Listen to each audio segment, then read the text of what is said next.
మీద క్లారిటీ వచ్చింది. అయితే ఆయన పవన్ కళ్యాణ్ గారు చెప్పింది ఏంటంటే ప్రభుత్వం ఏర్పాటైన ఇన్నాళ్ళకి కూడా ఫిల్మ్ ఇండస్ట్రీ నుంచి ఎవరు ముఖ్యమంత్రి గారిని కలవలేదు అనేటువంటిది కూడా ఒక విషయం క్లియర్గా ఆయన చెప్పడం జరిగింది. సో మీరందరూ కూడా ప్రభుత్వం ఏర్పడిన తర్వాత ఉప ముఖ్యమంత్రి పవన్ కళ్యాణ్ గారిని కలవడం జరిగింది. ఆయన కూడా మీ ఇండస్ట్రీ నుంచి వచ్చిన వాళ్ళు కాబట్టి, కానీ ఆ తర్వాత కూడా ఎందుకని ఇనిషియేషన్ జరగలేదు ఛాంబర్ నుంచి కానీ మీ పెద్దల నుంచి కానీ? ఇప్పుడు మాకున్న కమ్యూనికేషన్ అదే. మళ్ళీ ఇప్పుడు పెద్దలు అని అంటే ఇండివిజువల్. మళ్ళీ ఇక్కడ ఏమవుతుందంటే నాకు ప్రాబ్లం ఉంటే నేను పరిగెత్తా, నాగవంశికి ప్రాబ్లం ఉందంటే ఆయన పోయి టికెట్లు తెచ్చుకుంటున్నాడు, మైత్రోళ్ళకి ప్రాబ్లం ఉందంటే వాళ్ళు పోయి టికెట్లు తెచ్చుకుంటున్నారు. అంటే ఈజీ యాక్సెస్.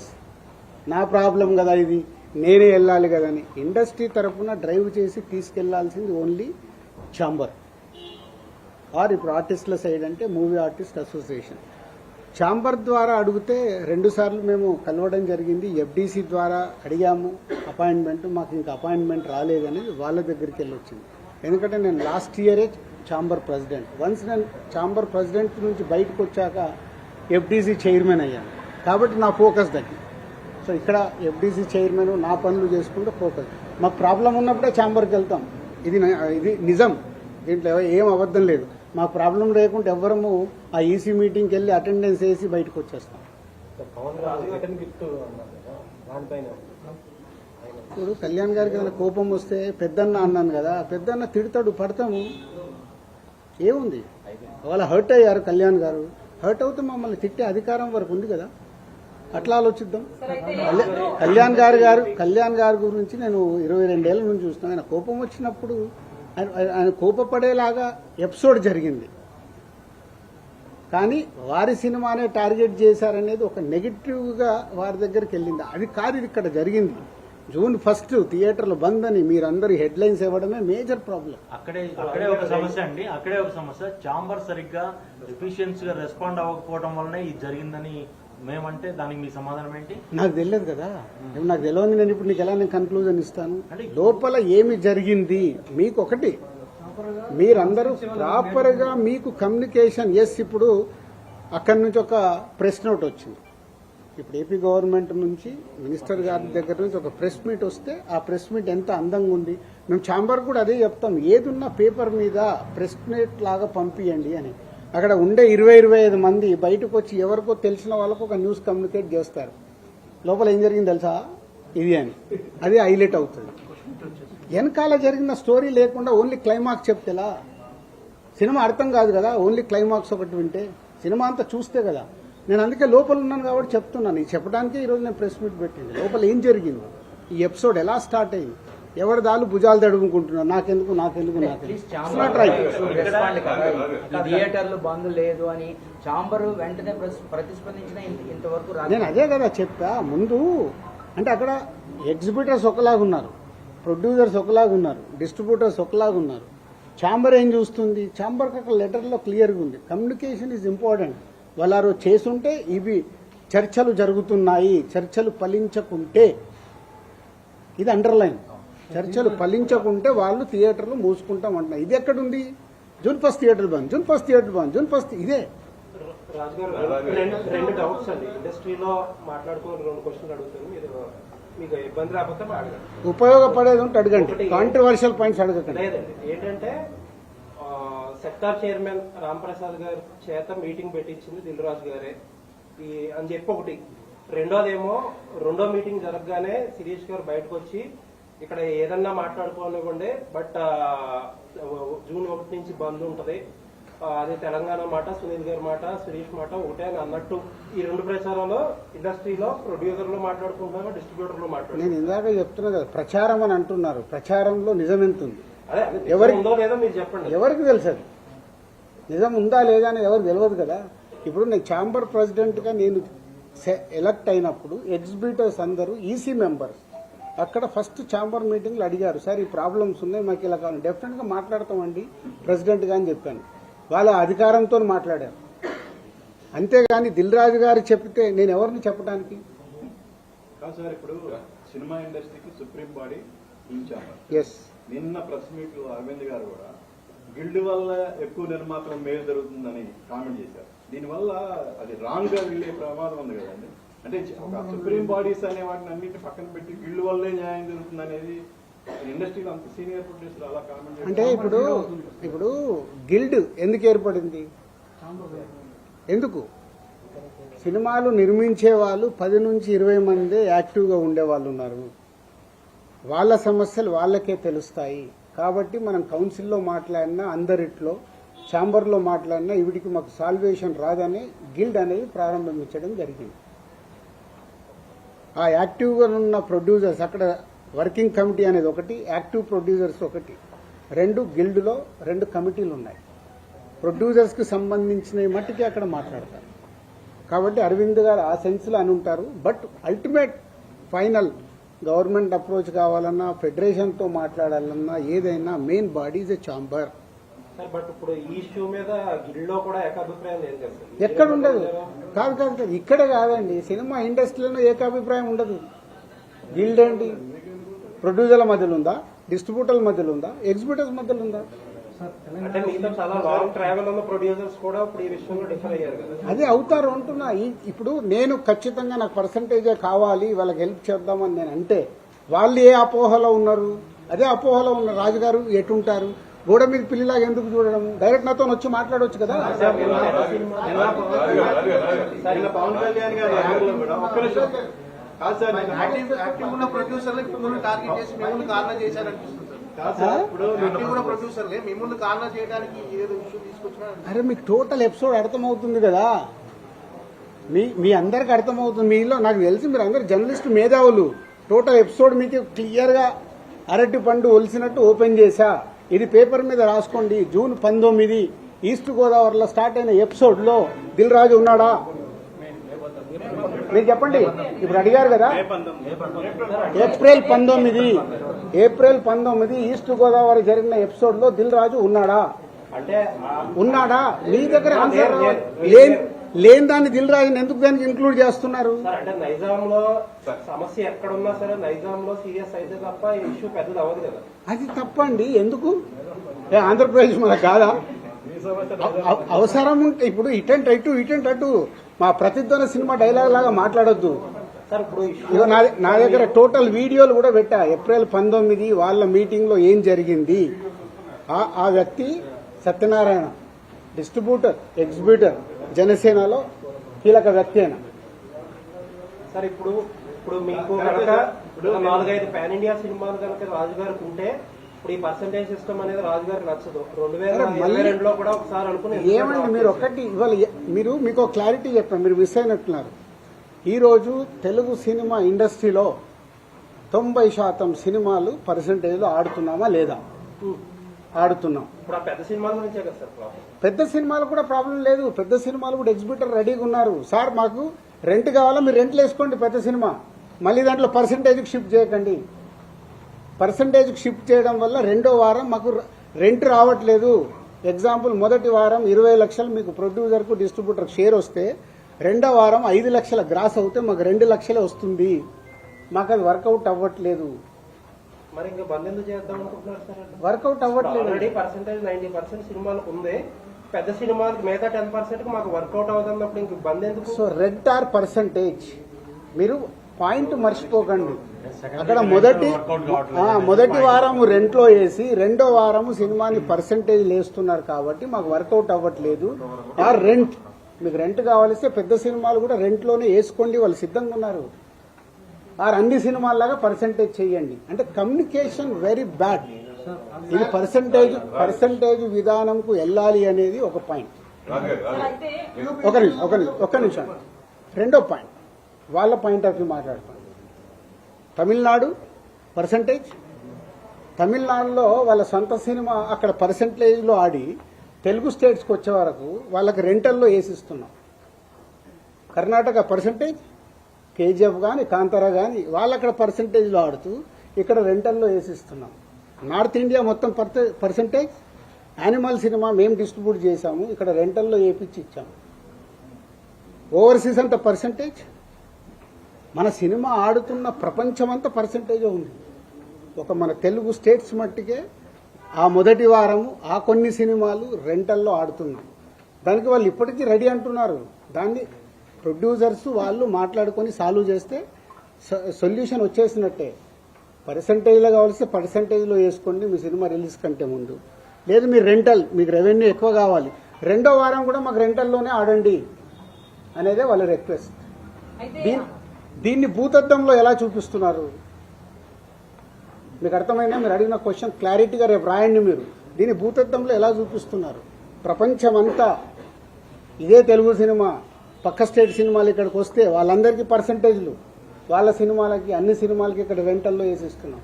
సార్ అంటే ఇప్పుడు నైజాంలో ఇప్పుడు మీకు అదర్ సైడ్ ఇంకొక పెద్ద కంపెనీ వచ్చింది. ఆ కంపెనీ వచ్చినా సరే రాజుగారే కావాలి మాకు, రాజుగారే ఇంపార్టెంట్ అనుకున్న కంపెనీలు కూడా దీన్ని వ్యతిరేకిస్తున్నాయి కదా, దాన్ని ఏమంటారు? వ్యతిరేకం నేను మాట్లాడలే. ఇంకా ఇప్పుడు నాగవంశి ఉన్నాడు, వేరే వాళ్ళు ఎందుకు? Sithara we have is a very good association. నాగవంశికి ప్రాబ్లం చెప్తే వెరీ నాగవంశి ఇప్పుడు ఏమన్నాడు, ఈ ప్రాబ్లం అయిపోగానే సార్ ఎగ్జిబిటర్స్కున్న ప్రాబ్లం ఏంటి మీరు డిస్ట్రిబ్యూటర్గా ఎక్స్ప్లెయిన్ చేయండి, మనం సాల్వ్ చేద్దాం. ఈ ప్రాబ్లం అర్థమయ్యేలాగా చెప్పేవాడు కావాలి కదా. ఎంతమంది ఓపికలు ఉన్నాయి? ఇప్పుడు మీతో 40 నిమిషాలు అనుకుంటా కూర్చొని డీటెయిల్గా ఎక్స్ప్లెయిన్ చేస్తుంది. ఎక్స్ప్లెయిన్ చేస్తే మీకు అర్థమవుతుంది. ఎందుకంటే నాకు చాలా మంది మిత్రులు ఉన్నారు, నాకు ఫోన్లు చేస్తున్నారు, సార్ మీరు ఏదో ఒకటి రియాక్ట్ అవ్వండి, మీ మీదకి వస్తుంది. నా మీదకి ఎందుకండి? నేను వేరే లెవెల్కి వెళ్ళిపోయాను, నేను ఇంకా కింద లేను. నేను దిల్ రాజు డ్రీమ్స్ అని కొత్తోళ్ళతో ఎలా పనిచేయాలి, లార్వినియాతో నేను ఇంటర్నేషనల్కి ఎలా చేయాలి, ఒక ఇంటర్నేషనల్ కంపెనీతో ఇప్పుడు టైప్ చేశాం, ఒక సినిమా చేస్తున్నాం. ఇప్పుడు ఆయన వెళ్ళాడు, నేను ఆ లెవెల్లో ఆలోచిస్తున్నాను, ఇంక ఇక్కడే ఉండదలుచుకోలేదు. ఏదైనా అనుకోండి, అంటే నా thinking I want is a new విషయంలో కూడా ఇలాగే ఒకసారి పోరాటం చేశారు కదా సార్. ఇండస్ట్రీలో దేనికి పోరాటాలు జరిగినా ఫైనల్ గా రిజల్ట్ శూన్యం. 56 రోజులు షూటింగ్ చేశాం, శూన్యం. ట్యూబ్ దాని గురించి చేశాము, శూన్యం. ఇదే థియేటర్ వాళ్ళకి చెప్తా, మీకు రిజల్ట్ ఏం రాదు, ఎందుకు రానైనా వచ్చేది మూసుకుంటారు. మూసుకుంటామని చెప్పకండి. 3 కలిస్తే సొల్యూషన్ వస్తుంది. మీరు 3 రంగాల్లో ఉన్నారు. ఎగ్జిబిటర్, డిస్ట్రిబ్యూటర్, ప్రొడ్యూసర్ కలిస్తే సొల్యూషన్ వస్తుంది. ఇప్పుడు కలుస్తారు. ఎందుకు? ఇప్పుడు గవర్నమెంట్స్ కూడా ఇన్వాల్వ్ అయ్యి గవర్నమెంట్స్ కూడా చెప్పుతాయి కాబట్టి కలుస్తారు, సొల్యూషన్ వస్తుంది. నేను లేను, సోలో. ఆయన అడగండి. ఇప్పుడు ఒక జోక్ చెప్తా. మనకు పాత రోజుల్లో రావుగోపాలరావు గారు, సత్యనారాయణ గారు, ప్రభాకర్ రెడ్డి గారు విలన్స్ ఉండేవాళ్ళు. 20 ఏళ్ళు అయిందా ఆ విలన్ క్యారెక్టర్ మార్చేసి ఇంకేదన్నా ఇవ్వండి, ఇంకా అక్కడే ఉంచితే ఎలా? కొత్త క్యారెక్టర్ వద్దా అన్నట్టే కదా. మీరెందుకు ఆ 4 ఫోటోలు వేసేస్తున్నారు? మీ పాయింట్ ఆఫ్ లో వాళ్ళు విలన్సే కదా. మీకు వేసే మీ అందరిని అడుగుతున్నా నేను, వేసే మీ అందరినీ. మీ బాధ కూడా అదే కదా. ఒక నిమిషం, మీ బాధ కూడా అదే. ఆ 4 ఫోటోలు లేకుంటే మీకు ఎవడు చూడడు, మీ బాధ మీది. ఎవరి బాధలు వాళ్ళ. ఇక్కడ సార్ ప్రపంచవ్యాప్తంగా డిస్ట్రిబ్యూషన్ నడుస్తుంది, పర్సంటేజ్ నడుస్తుంది అన్నారు. మరి ఒక్క తెలుగు రాష్ట్రాల్లోనే ఎన్ఆర్ఐ పద్ధతి ఎందుకు ఉంది డిస్ట్రిబ్యూషన్ చంపడానికి? కాకపోతే అన్ని పర్సంటేజ్లు ఇచ్చినప్పుడు ఓన్లీ మనకొక్క చోట ఎన్ఆర్ఐ సిస్టమ్ ఉంది, ఇంకెక్కడా లేదు. అదే అడగండి మరి, అదే నిర్మాతలను అడగండి. నువ్వు అడిగిన క్వశ్చన్ రైట్. నిర్మాత నేను ఎవరిని చంపుతున్నాను? నా డిస్ట్రిబ్యూటర్ ఎవరిని చంపుతున్నాడు? ఎగ్జిబిటర్. సో తప్పెవరిది? రాజుగారు కూడా అందులో పాటే కదా. ఆడియన్స్ హలో, నువ్వు ఆడియన్స్ నచ్చితే థియేటర్కి వస్తావు, రాకుండా నాకు వద్దని కూర్చుంటాం. మేము అలా కాదు కదా. సినిమాలు మీరు తీస్తున్నారు, ప్రజలు వచ్చి మిమ్మల్ని సినిమాలు తీయమని అడగలేదు, కానీ రిలీజ్ టయానికి వచ్చేసరికి మీరు మా టికెట్ రేట్లు పెంచండి అని చెప్పి వాళ్ళని ఎత్తిన బండరాయేస్తున్నారు. అది ఎంతవరకు correct? Me cost of production ఎందుకు తగ్గించుకోరు మీరు? కరెక్ట్, అది ప్రొడ్యూసర్లను అడగండి, నన్ను కాదు. చాలా మంది ప్రొడ్యూసర్స్ అడగండి, నన్ను కాదు. నేను దాంట్లోకి రాను. అదే అందుకే నేను ఇలా ఉన్నా. అందుకే ఈ సంవత్సరం ఎన్ని సినిమాలు నేను తీస్తున్నా, బయట ఎన్ని సినిమాలు జరుగుతున్నాయి. తేడా అక్కడే కదా. ఆయన చాలా సేపటి నుంచి social media thumbnail press meet. వ్యక్తిగతంగా కంపెనీలు ఏవైతే కార్పొరేట్ కంపెనీలు ఉన్నాయో అవన్నీ ప్రభుత్వానికి అనుకూలంగా ఉండవు, ఎవరి పని వాళ్ళు చేసుకుంటారు. కానీ ఫిల్మ్ ఇండస్ట్రీ దగ్గరికి వచ్చేటప్పటికి మమ్మల్ని కలవలేదని వీళ్ళు అంటారు, లేదా తెలంగాణ గవర్నమెంట్ అయినా ఏపీ ప్రభుత్వం అయినా కూడా అదే విమర్శలు చేస్తున్నారు, మమ్మల్ని వచ్చి ఇండస్ట్రీ కలవలేదు అని. దీని మీద మీ స్పందన ఏంటి? అస్సలు నువ్వు ఇలాంటి కాంట్రవర్షియల్ అడగద్దని ముందే చెప్పా. ప్రభుత్వాలు మాకు పెద్దన్న లాంటి, మా అన్న తిట్టినా మేము పోయి మాట్లాడుకున్నాం.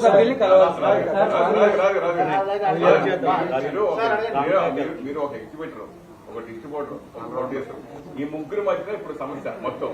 అంటే మీరు ప్రొడ్యూసర్ గా లబ్ధి పొందినాడు, మళ్ళీ డిస్ట్రిబ్యూటర్ గా లబ్ధి పొందకపోవచ్చు, అలాగే ఎగ్జిబిటర్ గా లబ్ధి పొంది అలా జరగచ్చు కదా.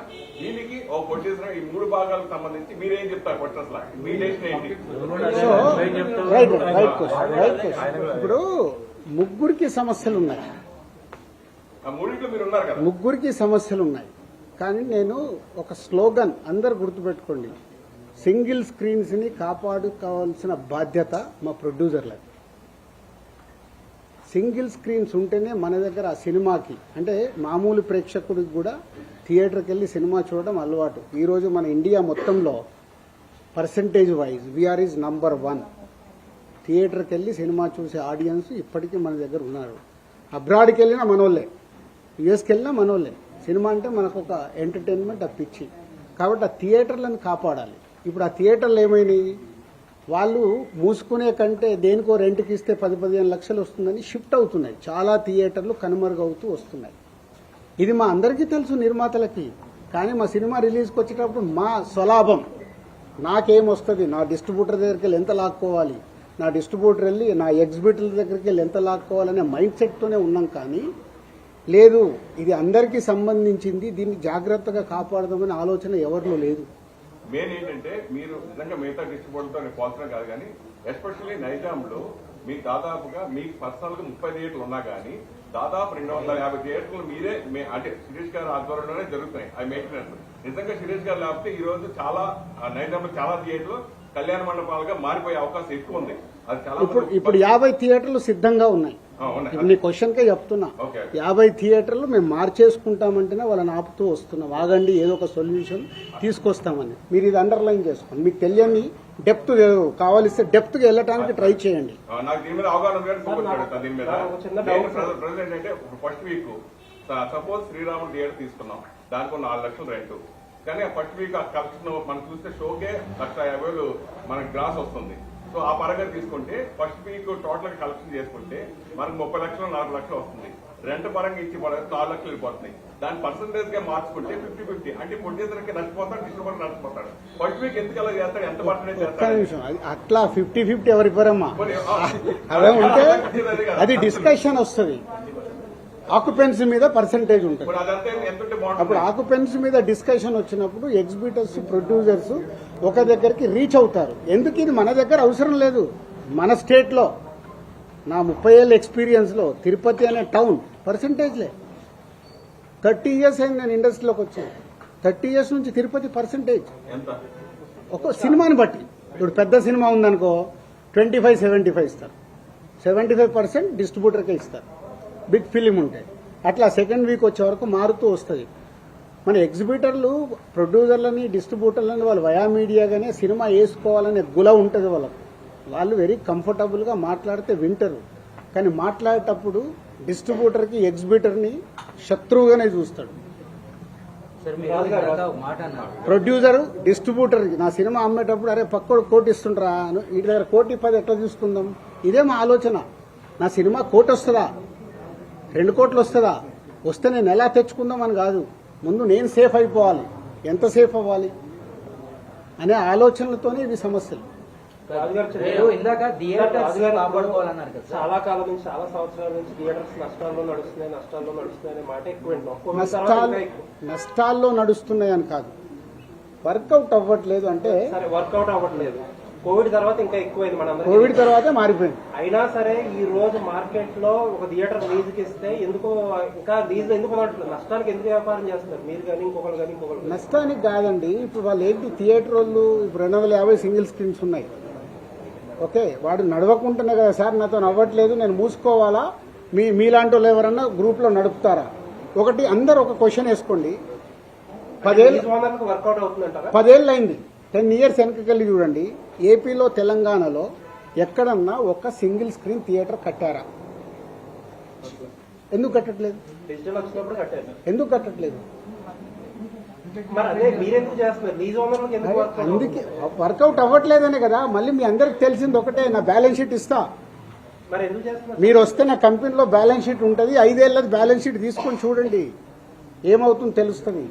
ఇందాక అన్నాను కదా, పాము పడగే కాటు, అది ఫార్ములా. రాజు గారు ఇప్పుడు ఉన్నవి లీజ్ చేశారు, 15 ఏళ్ళు మేము గ్రౌండ్ లీజ్ చేసి చేస్తున్నాము, మధ్యలో వదిలేయలేం కదా. మొన్న అరవింద్ గారు అన్నారు, ఏమన్నారు నిన్న? అరవింద్ గారు మాట్లాడినా అన్ని మాట్లాడుతున్నారు మీరు, నేను చూసా వీడియో. 15 థియేటర్లు ఉన్నాయి, అవి అయిపోగానే నేను వదిలేస్తున్నానని. మరి లాభం ఉంటే ఆయన ఎందుకు వదులుతాడు? ఎందుకు వదులుతాడు? మీరు అనుకున్నట్టు లాభమే ఉంటే వదలడు కదా. అది కాదు సార్, నిజామాబాద్ లో థియేటర్ ఏషియన్ గీత ఎవరు సార్? ఏషియన్ గీత నిజామాబాద్ లో డిస్ట్రిక్ట్ ఒక థియేటర్ ఉంది, అది ఎవరిది? అరవింద్ గారు పార్ట్నర్. 15 థియేటర్లు అదొకటి. వైజాగ్ లో ట్రిపుల్ ఏ తప్ప ఇంకేం లేదు మేడం. 15 ట్రిపుల్ అది ఎప్పటిదో అనుకున్నది, 15 ఏళ్ళు అయిపోయింది. అది ఓనర్ గా వాళ్ళ ట్రిపుల్ ఏ. ఇప్పుడు మీరు అందరూ మళ్ళీ చెప్తున్నా, ఏ తప్పు దొరుకుతుందా దాన్ని ఎలా హైలైట్ చేద్దామా కాదు, బిగ్ గో ప్రాక్టికల్. అసలు ఏం ప్రాబ్లం ఉంది, ఆ ప్రాబ్లంకి ఉపయోగపడతారా ట్రై చేయండి, ప్రాబ్లంని చెడగొట్టడం కాదు. నేను ఓపెన్ ఛాలెంజ్, ఓపెన్ గా ఉన్నా, సినిమా ఇండస్ట్రీకి ఇది ఉపయోగపడుతుంది సార్ అంటే మీతో నడవటానికి నేను సిద్ధంగా ఉన్నా. మీలో ఎంతమంది నిజాయితీగా నడవటానికి ఉన్నారు? ఓటీటీ అనేటువంటిది, దానివల్ల ఓటీటీకి తొందరగా సినిమాలు ఇచ్చేయడం వల్లే థియేటర్స్ అంతగా నడవట్లేదు అనేటువంటిది ఇది ఎవరు కాదనలేనిది. ఎంచేదంటే సినిమా రిలీజ్ అయిన 1 week లో కూడా ఓటీటీలో సినిమా, అది ఒక్క రీజన్ కాదు మిస్టర్ ఫనీ, అది ఒక్క రీజన్ కాదు. అలా ఉంటే మరి, అలా ఉంటే కోర్టు ఆడకూడదు, అలా ఉంటే మ్యాడ్ ఆడకూడదు. సంక్రాంతికి వస్తున్నాము, ఆడుతూనే ఉంది, ఓటీటీలు ఆడింది, టీవీలు ఆడింది, థియేటర్లు ఆడుతుంది. ఎందుకు ఆడింది 3 ప్లేస్లలో? సార్ ఇక్కడ అదే point reason not only 1 point, we have 5-6 points. Multiple problems ఉన్నాయి. థియేటర్కి ఆడియన్ని రాకుండా మన కలెక్షన్స్ తగ్గటానికి, ఫుట్బాల్ తగ్గటానికి మల్టిపుల్ ప్రాబ్లమ్స్ ఉన్నాయి. ఆ మల్టిపుల్ ప్రాబ్లమ్స్ మీద మీరు నిజంగా తెలివైన వాళ్ళు ముందుకొచ్చి మీడియా నుంచి దాని మీద పెట్టుకొని ఈ ప్రాబ్లమ్స్ ఉన్నాయి, ఫుట్ఫాల్ పెంచడానికి ఏం చేయాలనే దానికి ఒక ఉద్యమం స్టార్ట్ చేయండి. ఇంకా ఇండస్ట్రీకి మీరు అందరూ ఉపయోగపడిన వాళ్ళు అవుతారు. ఇది కాదు, థియేటర్ ఆక్యుపెన్సీ పెరగకపోవడానికి మెయిన్ కారణము టికెట్ రేట్లు ఒకటైతే మంచి సినిమాలు రావట్లేదు అనేది ఎగ్జిబిట్. అదే దాని మీద ఎందుకు చాంబర్ గానీ మీలాంటి చాంబర్ ఏం చేస్తుందా? నేను సినిమా తీస్తే చాంబర్కి ఏం సమయం, నా డబ్బు నాది. సినిమా మొదలు పెట్టేటప్పుడు నేను తోపు సినిమా తీస్తున్నానే మొదలు పెడతా. ఆక్యుపెన్సీ పెరిగిందంటే ప్రాబ్లమ్స్ అన్ని ఏమి ఉండవు కదా. ఆక్యుపెన్సీ పెరగాలంటే అవన్నీ జరగాలి కదా. అది ఫైనల్ గా అది ఎలా రిజల్ట్ ఇస్తుంది అనేది. సో మీ అందరికి ఒక రిక్వెస్ట్, నిజంగా ఇవన్నీ వదిలేద్దాం. మన ప్రేక్షకుల్ని థియేటర్కి తీసుకురావడానికి మనం అందరం కలిసి ఏం చేద్దాం, ఒక రూట్ మ్యాప్ వేయండి, నేను ముందు నిలబడతా. దానికి మల్టిపుల్ ఇష్యూస్ ఉన్నాయి. ఆ ఇష్యూస్ మీద మనం ఫైట్ చేసి మనందరం, ఎందుకంటే మీరు సినిమా వల్ల ఏళ్ల నుంచి బ్రతుకుతున్నారు, మేము సినిమా వల్లనే బతుకుతున్నాం కదా. దానికోసం, సినిమా కోసం ఫైట్ చేద్దాం, ఇండివిజువల్ కాదు.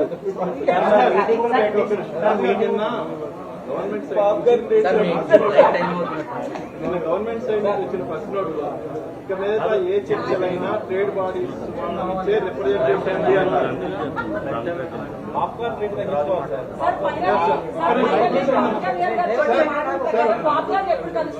నిన్న ప్రభుత్వం సైడ్ నుంచి వచ్చిన ప్రెస్ నోట్ లో ఇక మీదట ఏదైనా ట్రేడ్ బాడీస్ నుంచే రిప్రజెంటేటివ్ రండి అన్నారు, ఇండివిజువల్స్ వద్దు అన్నారు.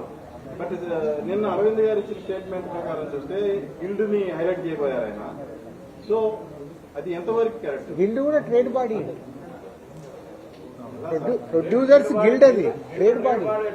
అంటే ఇప్పుడు మీకు ఛాంబర్ కున్న పవర్స్ లేవు. గిల్డ్ అంటే నిర్మాతలు అందరం మేము కలిపి చేసుకున్నది.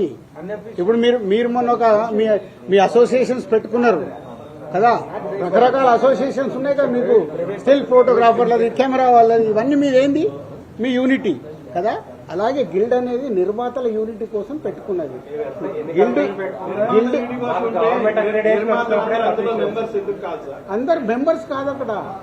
ఇప్పుడు ఒక సినిమా తీస్తారు, వెళ్ళిపోతారు, 5 ఏళ్ల తర్వాత సినిమా తీస్తారు. కాబట్టి సినిమా తీసినప్పుడు వాళ్ళు మెంబర్స్ అవుతారు. గిల్డ్ ఫార్మాట్ అది. రెగ్యులర్ గా ఎంట్రీలు ఎగ్జిట్లు ఉంటాయి. వాళ్ళు సినిమా తీసేటప్పుడు మెంబర్ అయిపోయి సినిమా కంప్లీట్ చేసుకొని వెళ్ళారు.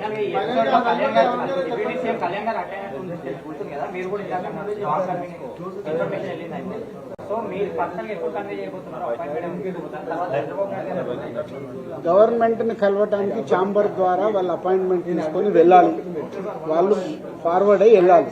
ఇక్కడ తెలంగాణ గవర్నమెంట్ ని కలుస్తా అంటే నేను ఆల్రెడీ ఇంతకుముందు కల్పించాను, ఎప్పుడైనా నేను రెడీ.